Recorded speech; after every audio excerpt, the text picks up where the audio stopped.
नाम परीक्षित रखा। समय काल व्यतीत होते चला गया। आज जब युधिष्ठिर सपरिवार एकदम दुखित हो गए भगवान के जाने के बाद, तो परीक्षित जी को अपना संपूर्ण राजपाट समर्पित करके और सब वनवास को चले गए। वानप्रस्थ धारण कर लिया और सब अपने योग बल के द्वारा त्याग दिया। महाराज परीक्षित सम्राट राजा हुए। कौन बता रहा है? सूत जी सौनक जी के प्रश्नों पर बता रहे हैं कि आज राजा परीक्षित सम्राट हो गए हैं, धर्मकुल हो गए हैं, सब कुछ उनके अंदर तप, पवित्रता, दया, धर्म सब कुछ प्राप्त हो गया है। लेकिन आज महाराज परीक्षित के मन में ये विचार आया कि मैं अपने राज्य में थोड़ा सा भ्रमण कर लूं, प्रजा हमारी कैसे है। महाराज परीक्षित चल दिए अपनी प्रजा में। आज घूमते घूमते उस जगह पर गए परीक्षित जी, जहां पर देखते हैं कि एक काला कलूटा सा पुरुष एक गाय को घसीटता हुआ जा रहा है। साथ में उसके एक बछड़ा भी है, बैल भी है। वह काला कलूटा पुरुष उस गाय और बछड़े को घसीटता हुआ, मारता हुआ लेके जा रहा है। परीक्षित ने देखा तो बोले, अभी कलयुग को आए ज्यादा दिन, समय परिवर्तित होते ज्यादा दिन नहीं हुआ और मेरे राज्य में ऐसा अधर्म। हमारे आराध्य श्री कृष्ण कन्हैया लाल जी की पारी प्रियतमा यह धेनु का इतना बड़ा उत्पीड़न, ये नहीं हो सकता है। परीक्षित ने जब देखा तो उन्होंने तलवार निकाली उस काल पुरुष को मारने के लिए। जैसे निकाली तलवार मारने के लिए, वह काल पुरुष बोल उठा, क्षमो बाहो नृपन राजन। राजन मुझे क्षमा करें, अरे मैं तो कलयुग हूं। क्यों? क्योंकि द्वापर समाप्त होकर के कलयुग आ गया था। मैं कलयुग हूं। भगवान के स्वधाम जाने के तुरंत बाद यह संसार अब मेरे वश में है और मैं जानता हूं राजन कि इस संसार के, इस पृथ्वी के आप राजा हैं। तो महाराज क्या आप हमें रहने नहीं दोगे, जीने नहीं दोगे? मुझे भी तो कुछ स्थान दो रहने के लिए। और वह जो गाय और बछड़ा था वो विलाप कर रहे थे। गाय और बछड़ा कौन है जानते हैं? गाय थी पृथ्वी, अहम तो पृथ्वी या तो, वह गाय पृथ्वी थी। और वो जो बैल के रूप में था वह था धर्म। क्या था? धर्म। महाराज सतयुग में धर्म के 4 पैर थे। सतयुग में 4 पैर थे, त्रेता में 3 पैर हो गए, द्वापर में 2 पैर हो गए। लेकिन जैसे कलयुग आया धर्म के 1 पैर हो गए। और वह जो बछड़ा था वो 1 पैर पे घसीटता जा रहा था। वह जो गाय थी वो पृथ्वी थी, विलाप कर रही थी। बछड़ा रूपी वह जो धर्म था पृथ्वी से कह रहा था, मां भगवान परम धाम को चले गए, अभी भी धर्म कुछ बचा है, 1 पैर बचा है। और सम्राट है परीक्षित जी। परीक्षित जी ने सुना तो उस काल पुरुष से कहा कि मैं तुम्हें जिंदा क्यों छोड़ दूं, मैं तुम्हें क्यों रहने दूं, क्यों जगा दूं, क्या विशेषता है? कल काल पुरुष ने कहा, महाराज मैं तो कलयुग हूं। सतयुग में मनुष्य की आयु 1 लाख वर्ष होती थी, जैसा कल मैंने बताया था। त्रेता में 10,000, द्वापर में 1,000 और कलयुग में 100 वर्ष।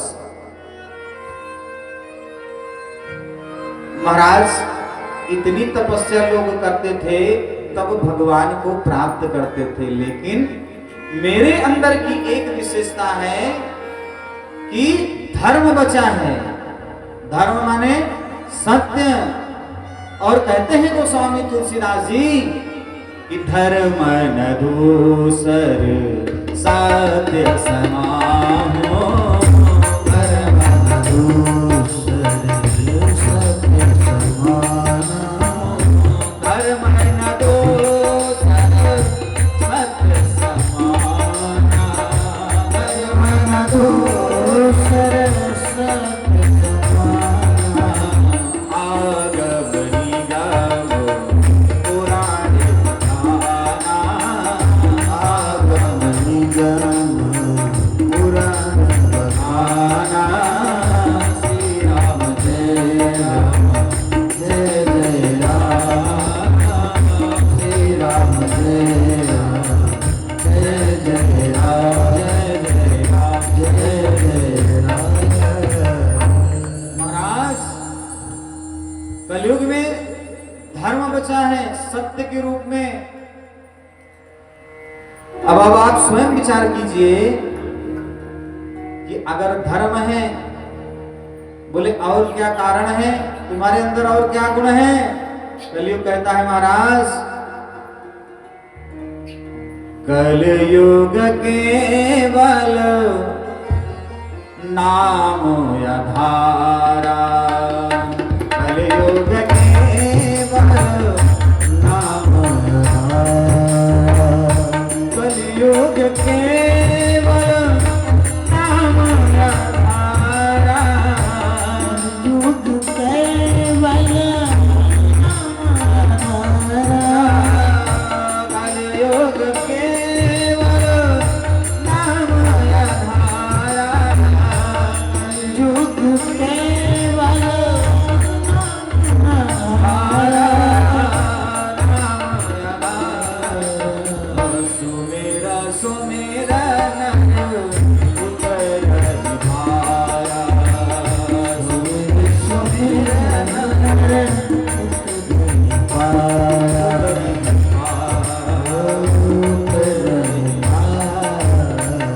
कलयुग ने कहा कि मेरे अंदर गुण यही है कि मेरे अंदर मेरे समय में अगर मनुष्य सिर्फ राम नाम का संकीर्तन भी करे ना तो सुमिर सुमिर नर उतर ही पारा, लेकिन भजन तो करो। कोई भजन करना पसंद, कोई जब कोई पूजा पाठ करना नहीं पसंद करता है। जब कलयुग की इतनी सी बात उसी महिमा को परीक्षित ने जाना तो परीक्षित ने कहा, ठीक है कलयुग, तुम्हें मैं रहने के लिए स्थान देता हूं। कहां? अभ्यर्थिस्तदा तस्मै स्थानानि कलयो ददौ। मैं दे रहा हूं तुम्हें स्थान। कहां कहां? द्यूनं पानं श्रियः सूना यत्रा धर्म चतुर्विधा। राजा परीक्षित कलयुग को 4 जगह निवास करने के लिए देते हैं। बाबू साहब ध्यान से सुनिएगा कौन सी जगह है। बोले द्यूनम पानम, जहां जुआ खेला जाता हो, क्लब, डांस, डिस्को, ऐसे जगहों पे कलयुग का वास होता है। पानम, जहां पर मदिरालय, मदिरा का सेवन होता है।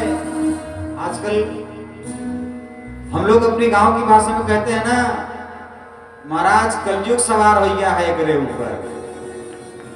बस वही, क्योंकि जब मदिरा सवार होती है तो ब्रह्मांड के सारे ज्ञान उसके पास आ जाते हैं और वो अपने आप को एको हम द्वितीयो नास्त समझने लगता है। परीक्षित जी द्यूनम, पानम जुआ में और मदिरा गांजा जो नशा के चीज है उनमें स्थान दिया। और क्या स्थान दिया? तीसरा बोला स्त्रियां, जो व्यक्ति स्त्रियों के लंपट व्यक्ति स्त्रियों की मोह माया में व्यभिचार करता हो, स्त्री को संगत करता हो, वेश्याओं का गमन करता हो, उन स्थानों पर कलियुग का वास होगा। चौथा स्थान महाराज बोले सुन्ना। सुन्ना माने जहां मांस आदि का क्रय और विक्रय होता है, पशुओं पक्षियों की बलि होती है। 4 स्थान राजा परीक्षित को ने दिया कलियुग को। कलियुग ने कहा महाराज इसके मतलब आप हम पर प्रसन्न नहीं हैं। बोले नहीं नहीं प्रसन्न है। तो बोले महाराज ये तो आप अपने मन से दे दिए हमको, लेकिन एक आध जगह ऐसी हो जहां पर हमारे मन से कुछ दे दे। राजा ने कहा बताओ कलियुग कहाँ चाहिए तुमको स्थान? कलियुग कहता है महाराज मुझे स्वर्ण में स्थान दे दो। बोले वृंदावन बिहारी लाल की। किस में जगह दे दो?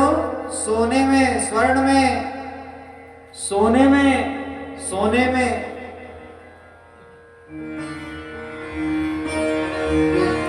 महाराज परीक्षित ने कलियुग को सोने में स्थान दे दिया। जो सोया सो खोया। आज भी देखिए ना, सवेरे का ट्रेन है सुबह का, और जग गए तो जग गए और सो गए तो ट्रेन चली गई। सोना, स्वर्ण, स्वर्ण में राजा परीक्षित ने कलियुग को वास दिया, निवास दिया। महाराज अब प्रश्न करते हैं, कुछ ऐसे आपसे भक्तों में बैठे थे तो उन्होंने प्रश्न किया कि गुरुजी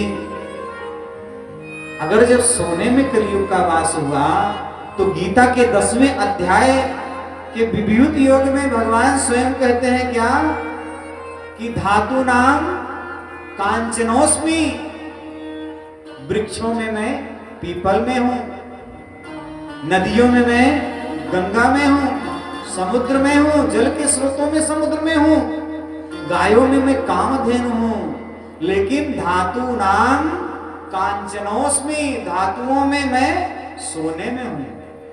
आश्चर्य की बात, एक म्यान में 2 तलवार रह लेगी? नहीं रह लेगी। तो महाराज ये तो यह परीक्षित का संवाद और भागवत गड़बड़ है, गलत है, और या फिर गीता गड़बड़ है, गलत है। तो संतों ने उसका व्याख्या किया। क्या बोले महाराज भगवान अपनी जगह सत्य कहते हैं कि धातु नाम कांचनोस्मि, सोने में मैं हूं, लेकिन जो परिश्रम से कमाया हुआ सोना होता है, धन होता है, मेहनत से, उस सोने में भगवान स्वयं निवास करते हैं। लेकिन महाराज क्योंकि चुरावा हुआ धन हो, हड़पा हुआ धन हो, उसमें कलयुग का वास होता है। बोले श्रीमद् भागवत महापुराण की। समझ में आया कि बिना परिश्रम किए हुए, घात लगाकर लिए हुए धन का,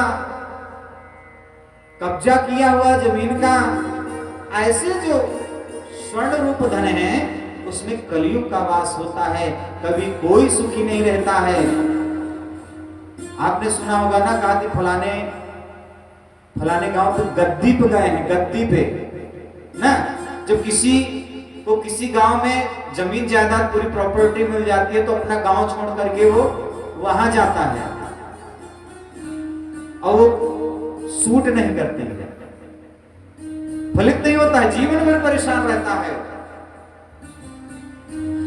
उसी का निरूपण करके यहां बताया गया है कि ऐसी जगहों पे कलयुग का वास होता है।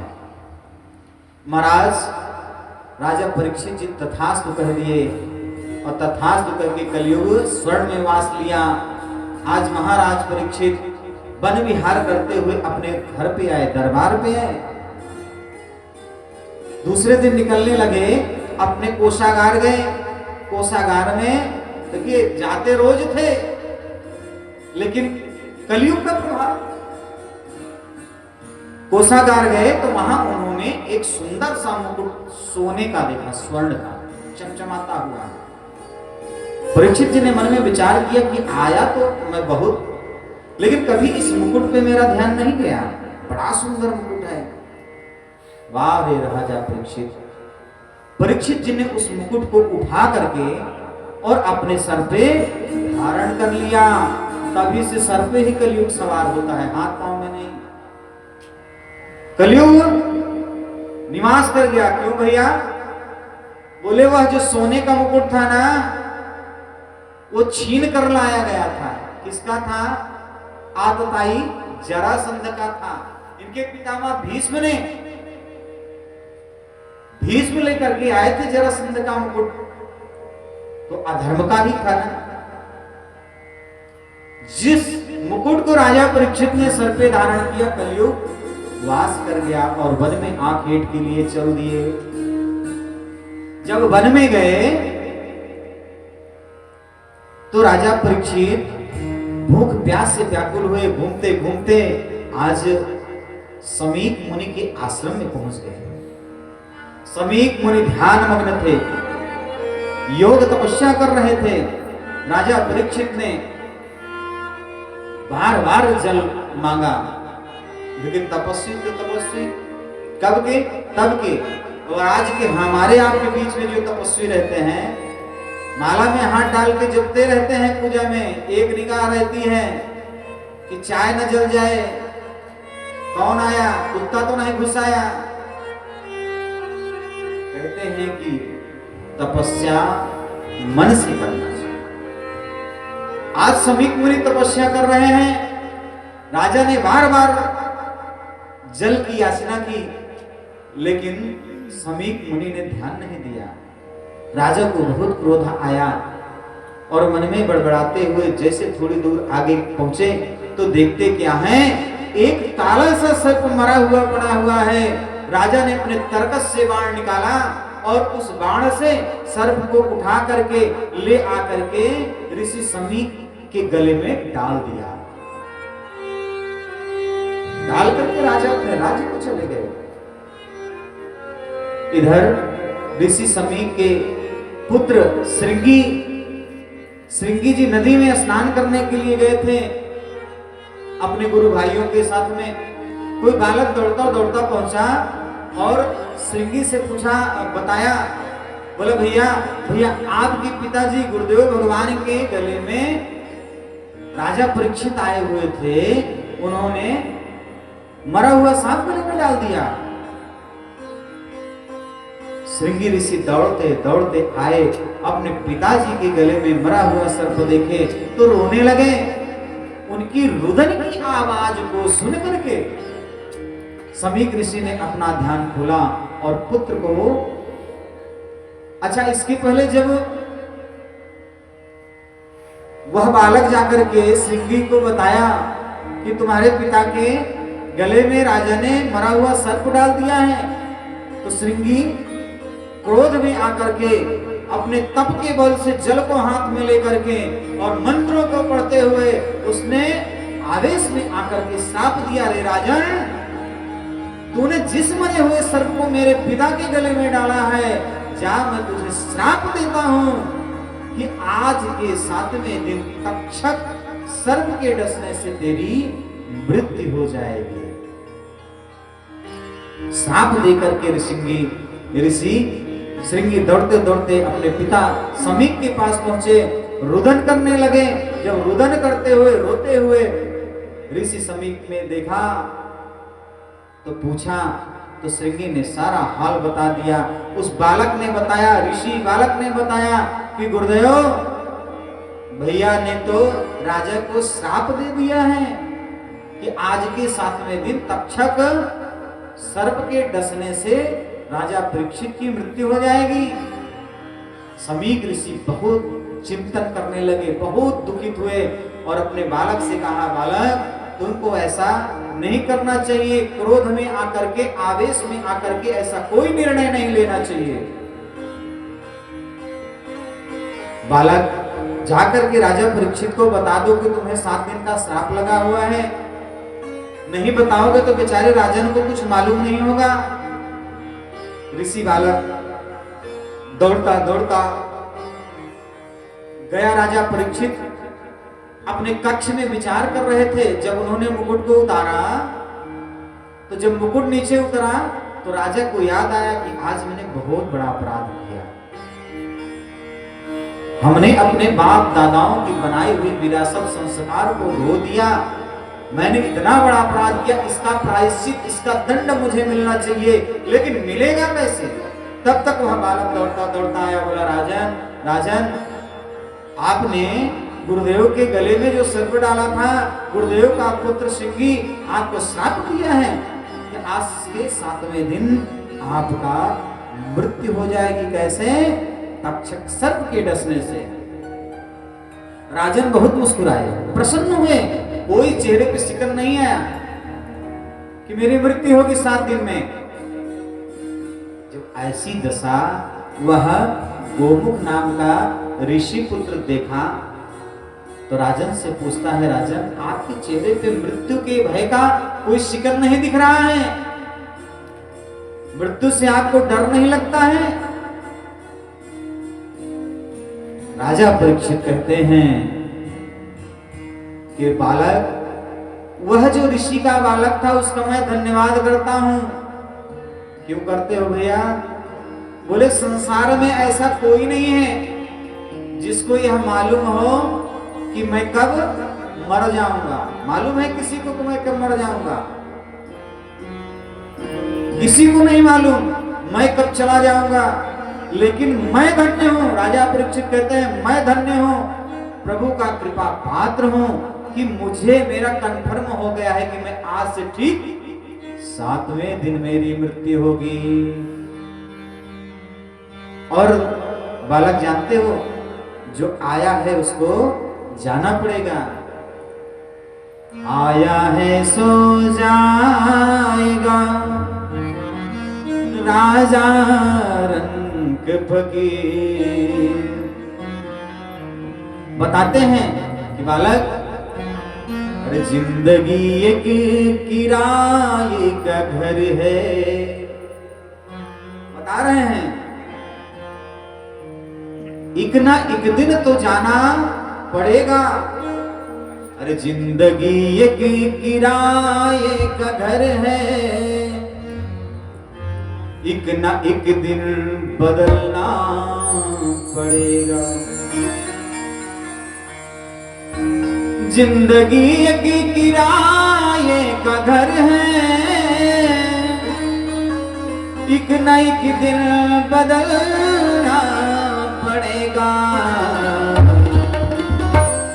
अरे मौत जब तुझको आवाज देगी, मौत जब तुझको आवाज देगी, घर से बाहर निकलना पड़ेगा। मौत जब तुझको आवाज देगी, घर से बाहर निकलना पड़ेगा। जिंदगी एक किराया है, एक दिन बदलना पड़ेगा।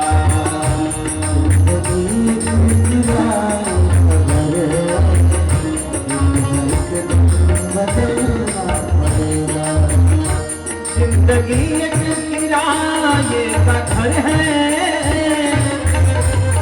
एक ना एक दिन बदलना पड़ेगा। जिंदगी एक किराए का घर है, एक ना एक दिन बदलना पड़ेगा। जब तुझको आवाज देगी, जब तुझको आवाज देगी, घर से बाहर निकलना पड़ेगा। घर से बाहर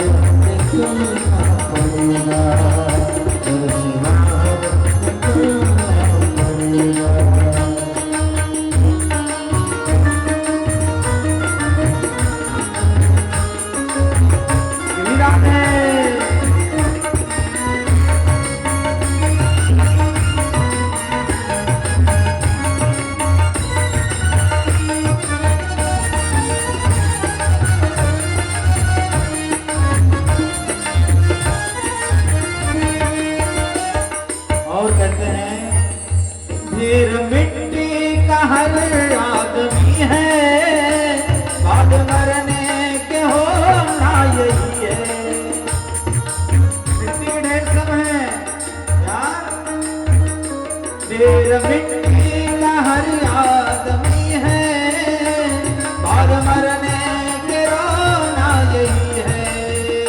ढेर मिट्टी का हर आदमी है, बाद मरने के होना यही है।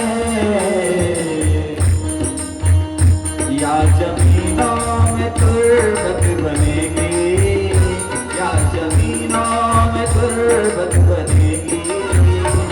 तुर्बत माने जमीन में तो गाड़ दिए जाओगे, यही सत्यता है। या जमीनों में तुर्बत बनेगी, या चिताओं में जलना बनेगा। या जमीनों में तुर्बत बनेगी, या चिताओं में जलना बनेगा। जिंदगी एक किराए कदर है, एक दिन बदलना। जिंदगी एक किराए कदर है, एक दिन बदलना। आज जीवन की सत्यताएं बताते हैं, कहते हैं हमने समय का ध्यान ही नहीं दिया, 9:15 हो गए। प्रभु की ऐसी माया है, इसीलिए कहा गया है हरि अनंत हरि कथा अनंता। अगर हम प्रभु में डूब जाएंगे तो हमें संसार की किसी भी माया का पता नहीं रहेगा। राजा परीक्षित कहते हैं कि मुझे तो गर्व है कि मुझे मालूम है, और सब कुछ राजपाट सब कुछ छोड़ करके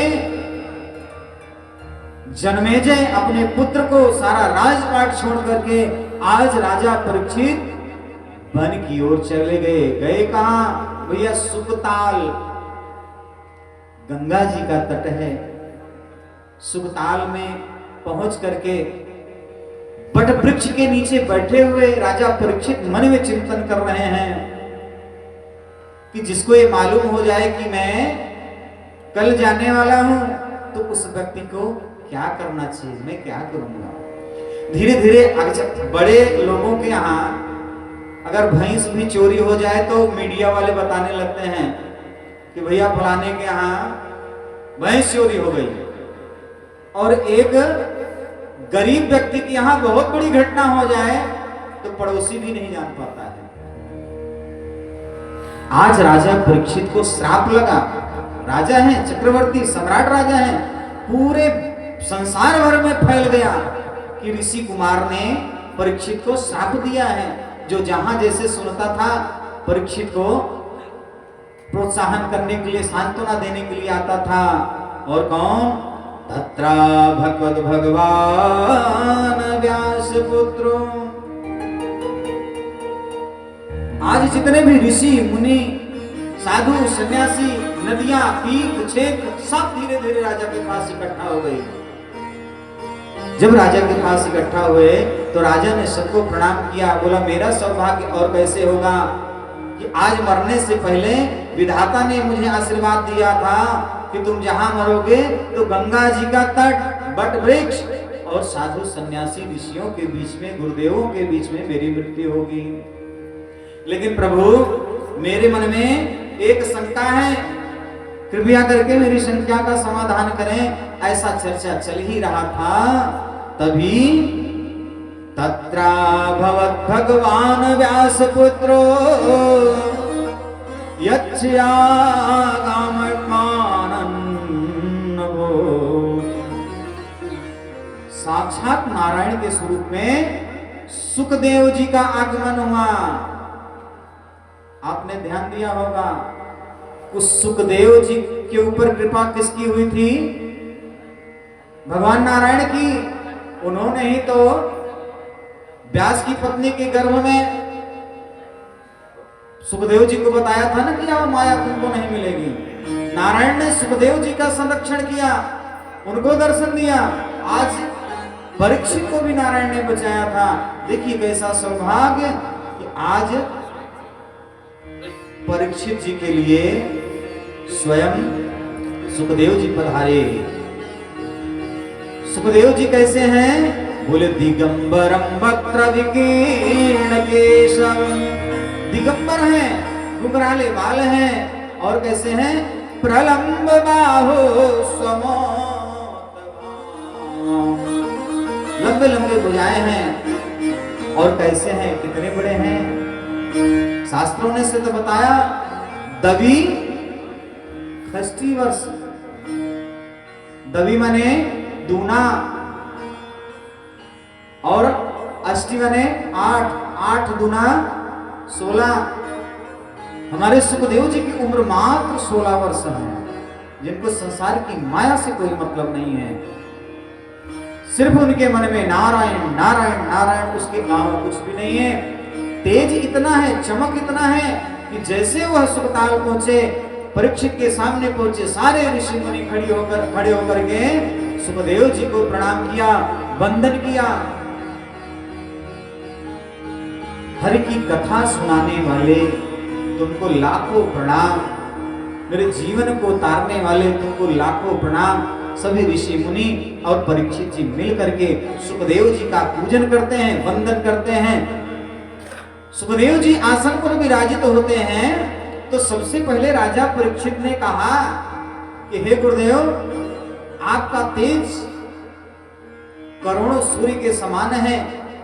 बहुत ज्यादा समय को न लेते हुए प्रभु, मेरे मन में एक प्रश्न है। क्या प्रश्न है? बोले चूंकि हमारे पास समय नहीं है, लेकिन एक प्रश्न है कि महाराज, मरने वाले को क्या करना चाहिए? अर्थात जब मृत्यु का समय निकट आ जाए, मरने का समय आ जाए, या मरने वाला हो, तो मनुष्य को क्या करना चाहिए? प्राणी को क्या करना चाहिए? सुखदेव जी बहुत प्रसन्न हुए सुन करके, क्योंकि सुखदेव जी, आप परीक्षित जी, आप अपने लिए प्रश्न नहीं कर रहे हो। सुखदेव जी चाहते, परीक्षित जी चाहते तो प्रश्न कर सकते थे ना कि महाराज, हमको श्राप लगा है, मैं 7 दिन में मरने वाला हूं, मेरी मुक्ति का, मेरे बचने का कोई उपाय तो बताओ। लेकिन ना, राजा परीक्षित सुखदेव जी से कहते हैं कि मरने वाले प्राणी को क्या करना चाहिए। अब सुखदेव जी भी विलंब न करते हुए कहते हैं, वरीयाने सते प्रश्नः कृतो लोकयनं नृप।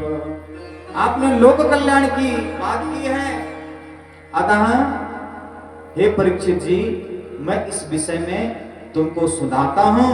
उसका सिर्फ एक उपाय है, दूसरा कोई उपाय नहीं है। क्या? तस्मात् भारण सर्वात्मा भगवान ईश्वरो हरि श्रोतव्यः कीर्तितव्यस्य स्मर्तव्ये श्रद्धा भया। महाराज, मरने वाले व्यक्ति को सिर्फ श्रीमद् भागवत कथा का श्रवण करना चाहिए, श्रवण कराना चाहिए भक्ति और भाव से। क्यों? क्योंकि राम ही सो मेरही, राम ही गावही, राम ही सो मेरही, राम ही सो मेरही, राम ही गावही, राम ही सो मेरही, राम ही गावही, संत सुनिया राम गुण गावही, संत सुनिया राम गुण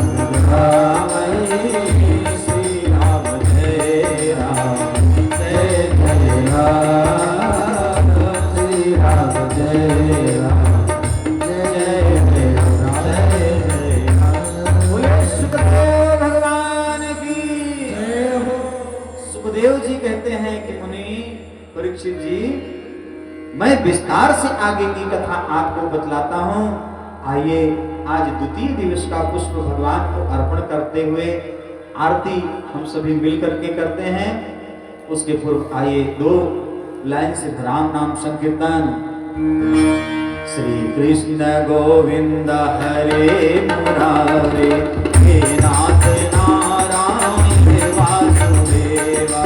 कृष्ण गोविंद हरे मुरारे, हे नाथ नारायण वासुदेवा। विष्णुनाथ स्वामी सखा हमारे, विष्णुनाथ स्वामी सखा हमारे, विष्णुनाथ स्वामी सखा हमारे, विष्णुनाथ स्वामी सखा हमारे। हे नाथ नारायण वासुदेवा। कृष्ण गोविंद हरे मुरारे, नाथ नारायण वासुदेवा। हरे कृष्णा कृष्णा कृष्णा हरे हरे, हरे कृष्णा कृष्णा कृष्णा हरे हरे, हरे कृष्णा कृष्णा कृष्णा हरे हरे, हरे कृष्ण कृष्ण कृष्ण हरे हरे, हरे कृष्णा कृष्णा हरे हरे, हरे कृष्ण कृष्ण हरे हरे, हरे कृष्णा कृष्णा कृष्णा हरे हरे, हरे कृष्ण कृष्ण कृष्ण हरे हरे। बोलो सच्चिदानंद भगवान की जय हो, श्रीमद् भागवत महापुराण की जय हो, बाल कृष्ण भगवान की जय हो, जगत गुरु रामानंदाचार्य स्वामी श्री गुरुदेव भगवान की जय हो। आइए सभी अपने स्थान पर खड़े होकर के दिव्य भाव से आरती करते हैं।